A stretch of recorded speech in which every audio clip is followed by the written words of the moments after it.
नमो वरियन्ताणं नमो सिद्धाणं नमो आयर्याणं नमो वज्रायाणं नमो लोये सौवसावुणं ऐसो पंच नमुकारो सौवपावपणासनो मंगलाणं च सव्येसीं परमं वै मंगलम् मंगलम भगवान वीरो मंगलम गौतम प्रभु मंगलम सुलभद्राद्या जैन धर्मोस्तु मंगलम। પ્રવચનનો વિષય છે પ્રશ્ન પૂછે ગૌતમ ગંધર, ઉત્તર આપે વીર તીર્થંકર. કોઈ અજ્ઞાત અને અનામી કરતાએ બનાવેલો 64 ગાથા અને 48 પ્રશ્ન ઉત્તરથી સુશોભિત ગૌતમ પૃચ્છા નામનો આ ગ્રંથ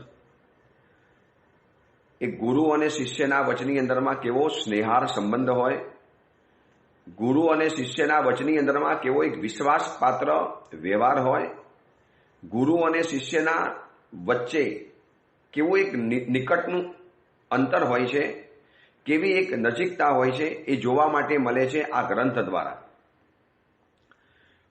પરમાત્મા મહાવીર સાથે એવો સ્નેહાર સંબંધ હતો કે જે પણ પ્રશ્ન મનની અંદરમાં ઉઠ્યા એ બધા જ પ્રભુની સમક્ષ પૂછી શકતા હતા. અને પરમાત્માને પણ એટલો વિશ્વાસ હતો કે ગૌતમ જે પણ પૂછશે એ કામનું જ પૂછશે. બિન નકામા કે બિનજરૂરી કે ફાલતુ સવાલો ગૌતમ ક્યારે પૂછવાના પણ નથી. એટલે પરમાત્મા મહાવીરે ગૌતમના એકે એક સવાલો, આ તો ગૌતમ પૃચ્છામાં તો ખાલી 48 પ્રશ્ન છે, ભગવતીજી સૂત્રની અંદરમાં 36,000 પ્રશ્ન ગૌતમ સ્વામીએ પૂછ્યા છે.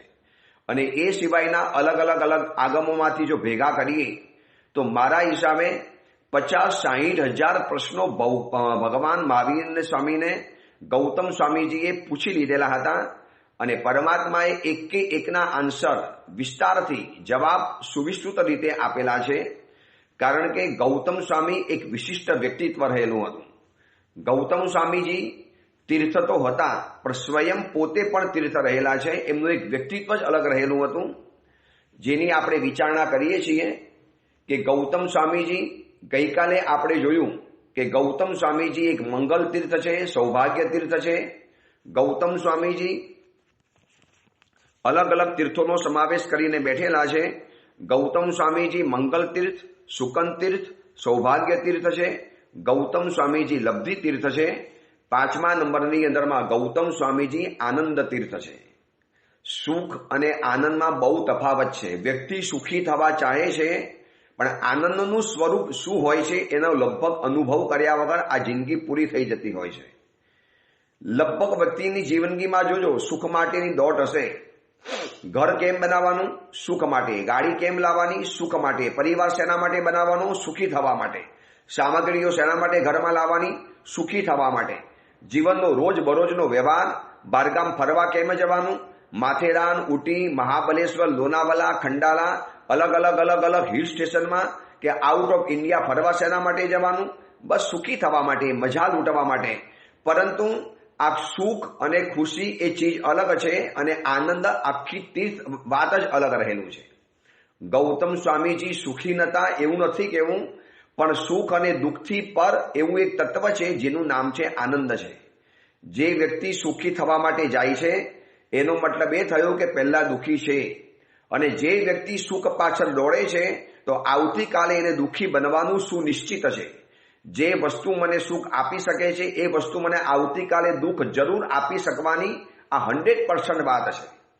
જે ઘર, જે પરિવાર, જે વ્યક્તિ, જે વસ્તુ, જે સાધન, જે સામગ્રી, એનાથી હું સુખી બન્યો એનો મતલબ એ થયો કે આવતીકાલે એ વસ્તુ ચાલી જશે એટલે મારું દુઃખી થવાનું નક્કી થઈ ગયું. આ એક બહુ સીધું લોજિક છે. જેના દ્વારા મને સુખની અનુભૂતિ થઈ એના દ્વારા આવતીકાલે મને દુઃખની અનુભૂતિ થવાની જ છે. એના વ્યંગબાણ, એના ખોટા શબ્દો, એનો વ્યવહાર એ મને કાલે દુઃખી કરવાનો છે. એક છોકરો અને છોકરી સુખી થવા માટે જ્યારે લગ્ન કરે છે, હવે બંને જણાની પરસ્પર અપેક્ષાઓ જ્યારે તૂટે, બંને જણાને પરસ્પર જ્યારે બદલાયેલા લાગતા હોય એટલે એમ લાગે કે યાર હું તો તને પામીને દુઃખી બની ગયો. તો દુઃખી કેમ બન્યા? કારણ કે તમે સુખ માટે એને લાવેલા હતા માટે. તો હવે કોઈક એવી જગ્યા છે કે જે સુખ અને દુઃખથી પર રહી અને આપણને મજાનો અનુભવ કરાવે, જીવન તરબતર બની જાય. એ અવસ્થાનું નામ છે આનંદ અવસ્થા. આનંદનો એક અગર વ્યાખ્યા કરવી હોય, સુખ અને આનંદની જો વ્યાખ્યા કરવી હોય, જે ગમે છે એ મળી જાય એનું નામ છે સુખ, અને જે મળે તે ગમી જાય એનું નામ છે આનંદ. ફરી વાર કહું છું, જે મળે, જે ગમે તે મળે, મતલબ મને જે પસંદ હતી એ જ વસ્તુ મને મળવી જોઈએ તો જ મને મજા આવે, આનું નામ છે સુખ છે.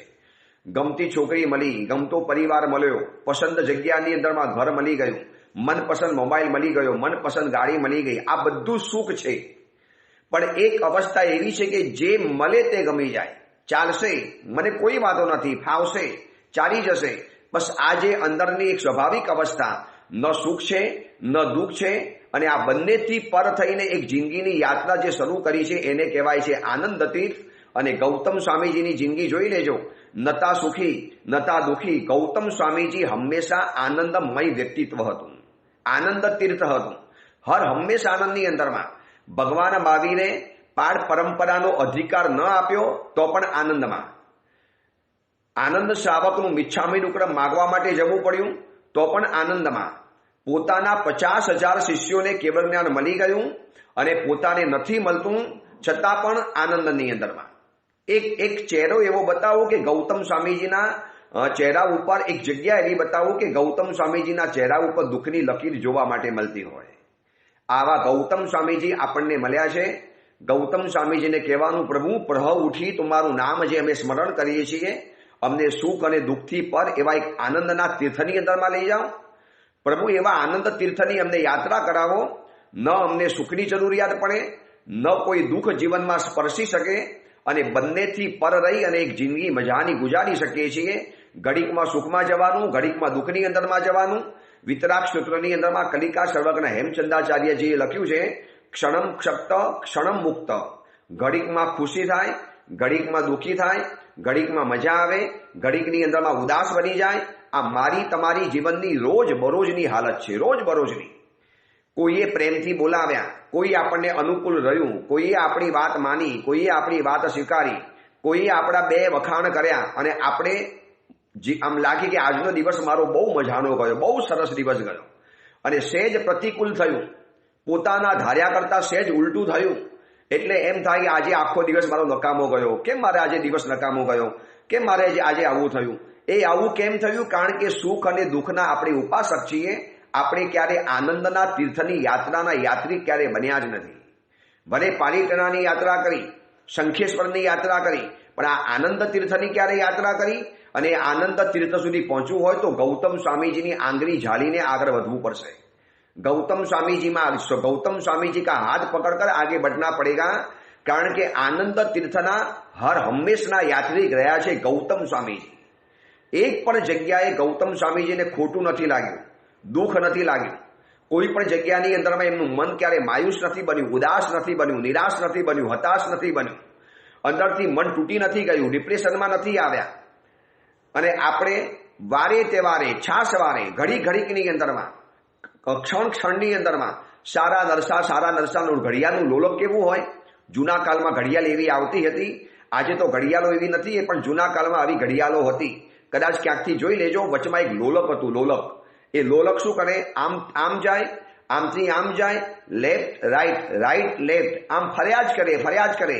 ડાયે સે બાયે, બાયે સે ડાયે, જમણેથી ડાબે, ડાબેથી જમણે, એને ફર્યા જ કરવાનું. એ ફરે કરે એટલે અંદરમાં ઘડિયાળનું મશીન ફરે, ઘડિયાળનું મશીન ફરે એટલે કાંટા ફરે, કાંટા ફરે એટલે સમયનું આપણને ખબર પડે. બસ એ ઘડિયાળના લોલકની જેમ ઘડીકમાં સુખમાં, ઘડીકમાં દુઃખમાં, કભી ખુશ કભી ગમ, કભી ગમ કભી ખુશ. આ આપણે આપણા જીવનની આ કરુણ વાસ્તવિકતા છે, આપણા જીવનની આ કરુણ હાલત છે. જ્યારે ગૌતમ સ્વામીજી આનંદ તીર્થના ઉપાસક હતા. હર હંમેશ આનંદની અંદરમાં કેવી રીતે રહેવું એ ગૌતમ સ્વામીજીના જીવનમાંથી શીખવા માટે મળશે.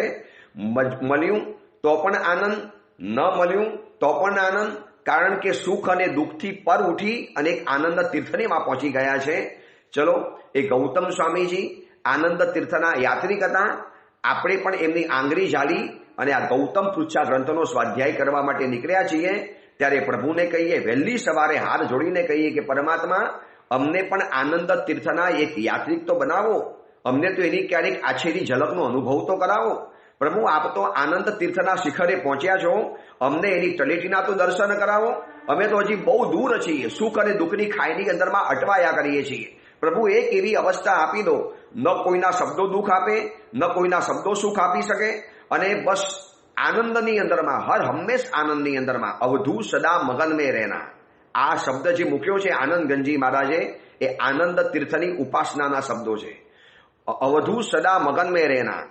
બસ તમારે સદા મગનની અંદરમાં રહેવાનું, સદા મગ્ન રહેવાનું, સદા મજાની અંદરમાં રહેવાનું. આ આનંદ તીર્થની ઉપાસના છે. આવા ગૌતમ સ્વામીજી આનંદ તીર્થના ઉપાસક બન્યા અને આપણને બનાવવા માટે જીવનની જે પણ સમસ્યાઓ હતી એ સમસ્યાઓ પ્રભુની સમક્ષ વ્યક્ત કરી, મારા તમારા માટે. અને એ સમસ્યામાંથી આપણને કંઈક બોધપાઠ મળતો હોય છે.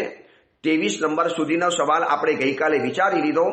આજે 24મા નંબરના સવાલની અંદરમાં પ્રવેશ કરવો છે. આ પ્રશ્ન એવો છે કે લગભગ આ 24મા નંબરનો, પછી આવશે 25મા નંબરનો સવાલ, 24મા નંબરનો સવાલ, પછી આવશે 25મા નંબરનો સવાલ. આ બંને સવાલો એવા છે કે મારા હિસાબે 99% વ્યક્તિને આ પ્રશ્ન સ્પર્શી શકે છે. એવો આ પ્રશ્ન પૂછ્યો ગૌતમ સ્વામીજીએ. ચલો, શું સવાલ છે પહેલા આપણે જાણી લઈએ. ગૌતમ સ્વામીજીએ પરમાત્માને 24મા નંબરનો પ્રશ્ન પૂછ્યો કે હે દીનદયાલ, હે પરમાત્મા, એવું કયું કર્મ છે, એવું કયું કારણ છે કે જે કર્મના કારણે જીવને સંપત્તિ મળે છે, એ શ્રીમંત બને છે, એ ધનવાન બને છે, એ રિચમેન બને છે, એ બહુ મોટો અમીર બને છે, અને પ્રભુ પાછી એની સંપત્તિ સ્થિર બને છે. એક સાથે બે વાત પૂછી કે પરમાત્મા એવું કર્મ આપ બતાવી શકો છો કે પરમાત્મા જેનાથી વ્યક્તિ ધનવાન બને છે. હું જ્યારે ગોચરી ઓરવા જઉં છું, રાજગૃહી નગરીમાં, ચંપા નગરીમાં, વિશાલા નગરીમાં, વૈશાલી નગરીમાં, જ્યારે ગૌતમ સ્વામીજી ગોચરી માટે નીકળતા હશે અને મોટા મોટા રાજા શ્રેષ્ઠીઓના મહાલયો જોયા હશે, અને એક તરફ એક રાજગૃહી નગરીની અંદરમાં ધારાવી જેવી ઝૂંપડપટ્ટી પણ જોયેલી હશે.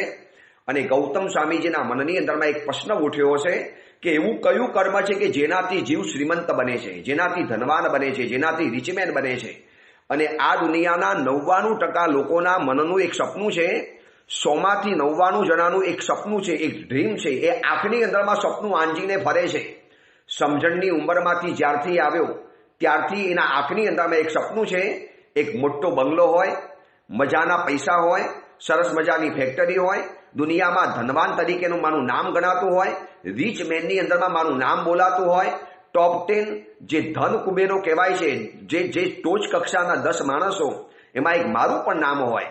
આ બધા ધીરુભાઈ અંબાણીના દીકરાઓ, પછી ટાટા, બિરલા, અદાણી, આ બાજુ બીજા પણ વિદેશના જે વોરેન બફેટ વગેરે જે છે, આ બધાને જોઈને મનની અંદરમાં રોજ એક સપનું સેવે, હું પણ ક્યારેક આવો શ્રીમંત બનું, ક્યારે ધનવાન બનું.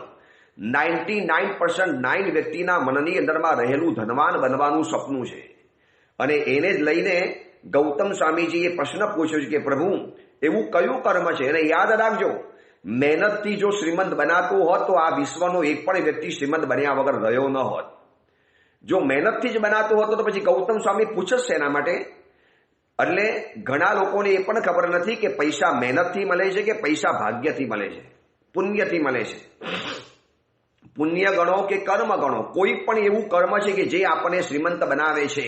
એટલા માટે આ ગૌતમ સ્વામીજી આ પ્રશ્ન પૂછી અને માનવ જગતને એક ભ્રમણાને તોડવાનો પ્રયત્ન કરે છે કે એવું માની નહીં લેતા કે શ્રીમંત બનાય છે મહેનતથી. મહેનત જરૂર છે, પુરુષાર્થ જરૂરી છે, કોઈ કહેતા કોઈ ના નથી. પુરુષાર્થ કરવો એટલો જ જરૂરી છે જેટલું પુણ્ય જરૂરી છે.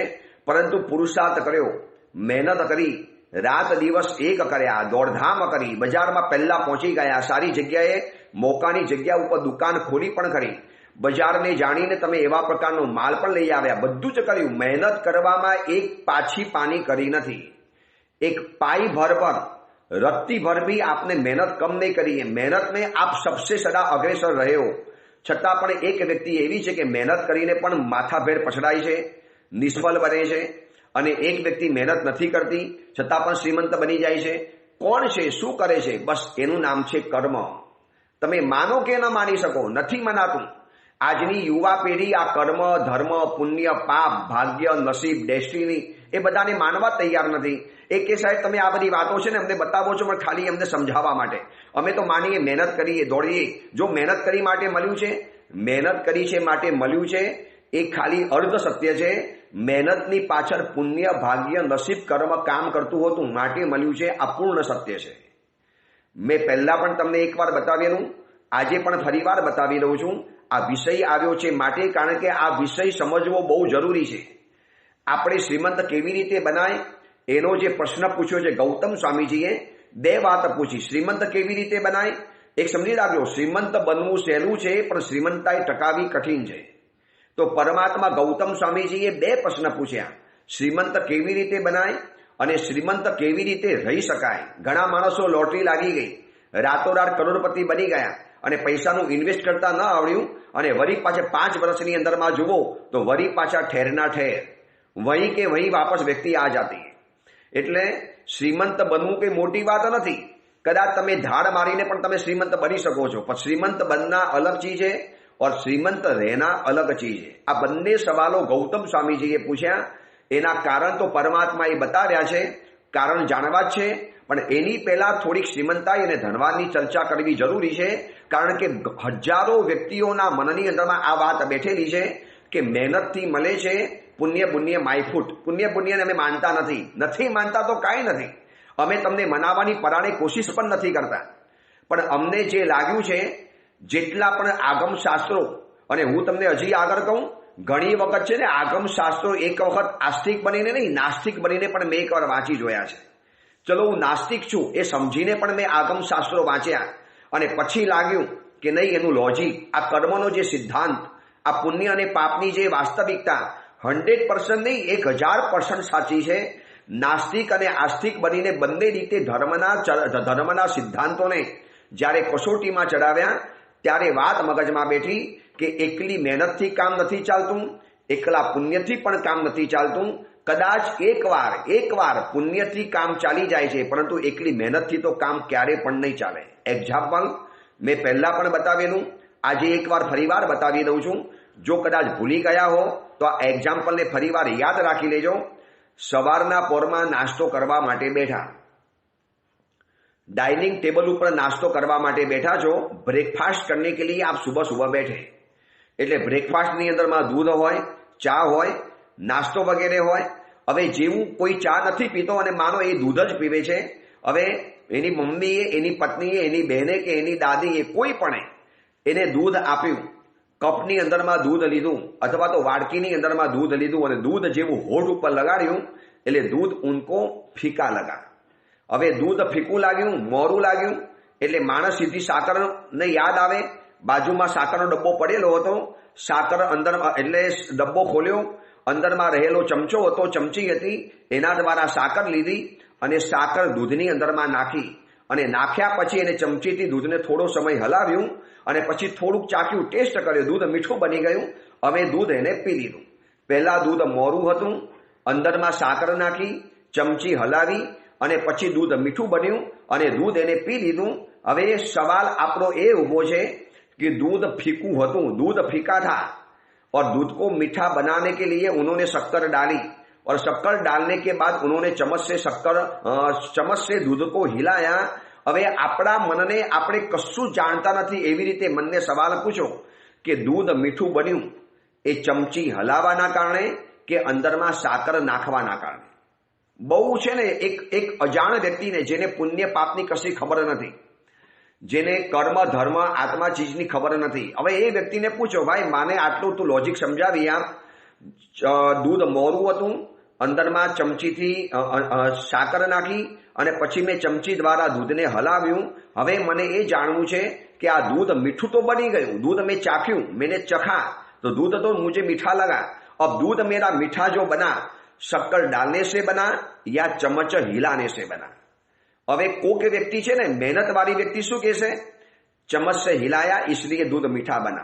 ठीक है, तो कल से एक काम करते हैं, बिना शक्कर डाले आप चम्मच से दूध को हिलाते रहो, दूध मीठा कब बनेगा?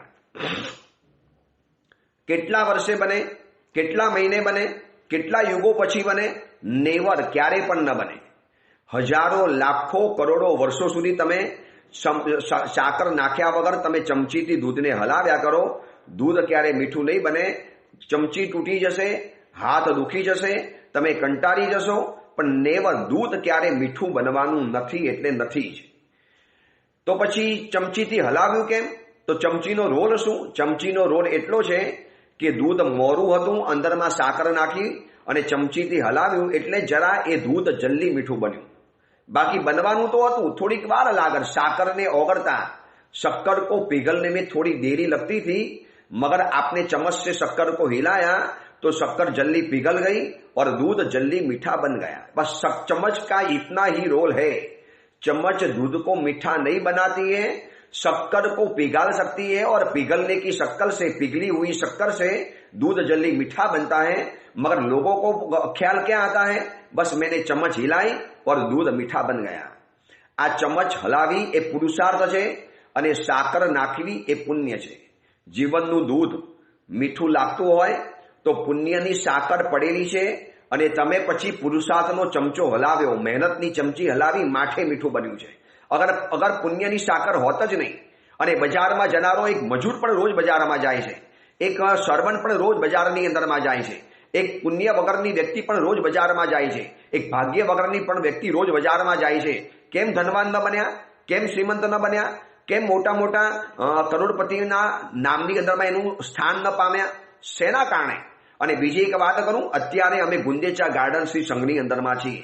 દીક્ષા મહોત્સવ ચાલે છે. એક 15 વર્ષની દીકરી છે, રીતિ નામ છે, એની દીક્ષાનો મહોત્સવ ચાલી રહેલો છે.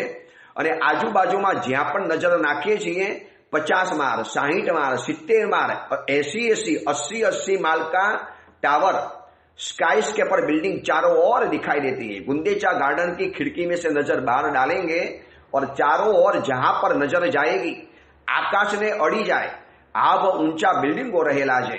હવે આ બિલ્ડિંગ કોને બનાવ્યા? મજૂરોએ. મજૂરોને રહેવા માટે મળ્યું? મહેનત તો બિલ્ડિંગ બનાવનારા મજૂરોએ કરી છે. કેમ? જે કોઈ ઈંટ ઉપાડવા નથી આવ્યા એવા શ્રીમંત શ્રેષ્ઠીઓ બિલ્ડિંગમાં રહેવા માટે આવ્યા અને જે મજૂરે બચારાએ કારીમાં કારી મહેનત કરી, કોશિશ કરી, પ્રયત્ન કર્યો, પુરુષાર્થ કર્યો, મહેનત કરી, એને અંદરમાં રહેવા નથી મળ્યું. કેમ નથી મળ્યું?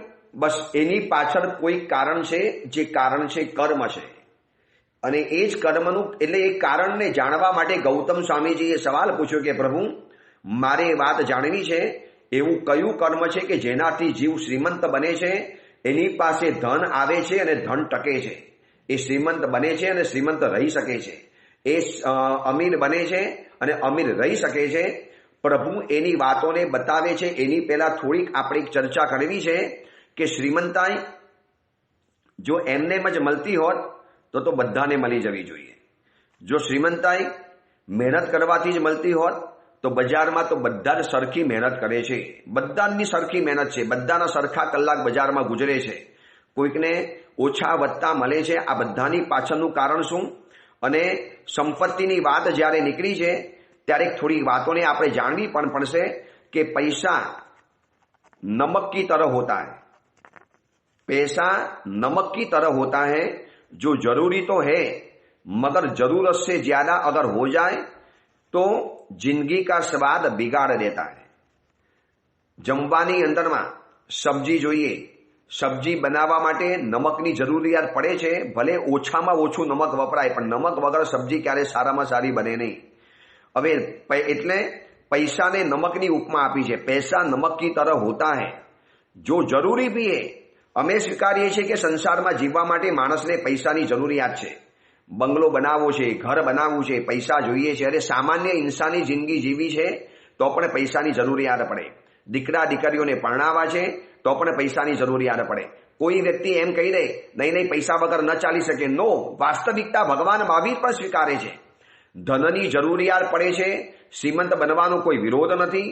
તમે રીચ મેન બનો, કોઈ વિરોધ નથી. અરે ઉલટાના મહાત્માઓ તમને તો આશીર્વાદ આપે છે. તમે કહેશો કેવી રીતે આશીર્વાદ આપે? ધનવાન બનવાના. અવશ્ય મેં તમને ધનવાન બનવાના આશીર્વાદ એવરી 14 દર 14 સાંજના પતિકમણની અંદરમાં વિશ્વભરના જૈનો જ્યાં જ્યાં પતિક્રમણ કરે છે, પછી એ સાધુ હોય, સાધ્વી હોય, સાવક હોય કે સાવિકા હોય, એમાં એક મોટી શાંતિ બોલાય છે, સૌથી છેલ્લો કૌશક. અને મોટી શાંતિમાં એક શબ્દ બોલાય છે, અક્ષિન કોષ કોષ્ટાગારા નરપતયશ્ચ ભવંતુ સ્વાહા. શ્રાવક શાવિકાઓ, રાજા મહારાજાઓ અને આ દુનિયાના શ્રેષ્ઠીઓના ભંડાર અમર તપે. અક્ષિન કોષ કોષ્ટાગારા, એના કોષ અને એના કોષ્ટાગાર, એનું ધન અને ધાન્ય. કોષ્ટાગાર એટલે ધાન્ય ભરવાની જગ્યા, અને ધન એટલે તિજોરી. એની તિજોરી અને એના ધનના ભંડારો અક્ષય ભરપૂર હોજો, એવા આશીર્વાદ જ્યારે મહાત્માઓ આપે છે. તો શું કામ અમે ધનના વિરોધની અંદરમાં હોઈએ? નેવર. ધનના વિરોધની અંદરમાં નથી, પણ પૈસાનું એક માપ તો નક્કી કરો. કેટલા પૈસા જોઈએ, ક્યાં સુધી પૈસા જોઈએ, કેટલી હદે પૈસા કમાવાના, એનો કોઈ સમય તો નક્કી કરો. વહેલી સવારથી નીકળી જવાનું, રાત સુધી ભાગવાનું અને દિવસ રાત ભાગતા જવાનું. ન ધર્મ કરવાનું, ન આરાધના કરવાની, ન પુણ્ય વધારવાનું, ન દેવગુરુની ઉપાસના કરવાની, ન પરિવારને સમય આપવાનો, ન શરીરની સામે જોવાનું. અરે જરૂરી છે, હું પણ સ્વીકારું છું એમ નહીં, બધા સ્વીકારે છે કે પૈસા નમક કી તરહ હોતા હૈ, જો જરૂરી તો હૈ, જરૂરી હૈ. અમે કહીએ છીએ જરૂરી છે, મગર જરૂરત से ज्यादा हो जाए तो जिंदगी का स्वाद बिगाड़ देता है. જરૂરીથી જો વધારે પૈસા આવી ગયા તો જિંદગીનો સ્વાદ બગડી જવાનો. જોઈ લો શ્રીમંતના દીકરાઓ, જોઈ લો શ્રીમંતના પરિવારો, શું જિંદગી ઝેર બની ગઈ છે. આપણે એમ માનીએ કે અબજપતિ બની ગયા, પણ એની પાછળના પછી એ લોકોની ધન આવ્યા પછી જે ધનાધન થાય છે, જે મારામારી થાય છે, એકવાર જોઈ લેજો. અને મને કોઈ પૂછે ને કે આજના કાલના શ્રીમંતની તમે વ્યાખ્યા કરી બતાવો. વર્તમાન સમયમાં કોઈ કે મહારાજી હું રીચમેન છું, બહુ શ્રીમંત છું, બહુ ધનવાન છું, કોઈ આંગળી બતાવીને ચિંતે મહારાજી આ કરોડપતિ માણસ છે, મલ્ટી મિલિયનર માણસ છે, ગુરુદેવ અનાપ શનાપ પૈસા એની પાસે રહેલા છે. આજના કાળના શ્રીમંતની વ્યાખ્યા કરવી હોય તો કદાચ એમ કહી શકાય, જેની પાસે સાચી ભૂખ નથી, જેની પાસે સાચી ઊંઘ નથી અને જેની પાસે સાચી શાંતિ નથી, એ વર્તમાન કાળનો શ્રીમંત છે. તમે કોઈ પણ શ્રીમંતના મિત્ર બનો અને તમે એને પૂછો કે દોસ્ત મારે તારી જિંદગીનો અંગત ઇન્ટરવ્યૂ લેવો છે, એકદમ પ્રાઇવેટ ઇન્ટરવ્યૂ, બહુ દિલથી બતાવીને, તને સાચી ભૂખ લાગે છે? બોલો કે છે નો, ઘરમાં ખાવાની ચિકાર વસ્તુઓ પડી છે પણ સાચી ભૂખ જ નથી લાગતી. એમ થાય ઘણીવાર ડૉક્ટરને કહેવું પડે, ડૉક્ટર એવી દવા આપો ને ભૂખ લાગે. ઘરમાં મીઠાઈના બોક્સ છે, ડાયાબિટીસ છે, ઘરની અંદરમાં મેવાના ભંડારો ભરેલા છે પણ કોલેસ્ટ્રોલ વધી ગયું છે. ઘરની અંદરમાં રોજ ગરમ ગરમ નાસ્તો અને મજાના નાસ્તા બનતા હોય છે પણ ખાઈ શકાતું નથી, કારણ કે એસિડિટી છે અને અલ્સર રહેલું છે. ઘરની અંદરમાં ઘીથી ભરેલા ડબ્બા પડેલા છે પણ ખાઈ શકાતું નથી, કારણ કે શરીરની અંદરમાં ઓબેસિટી, શરીર વધી જાય છે. ડોક્ટરે કીધું છે ઘી વગરની રોટલી ખાવાની.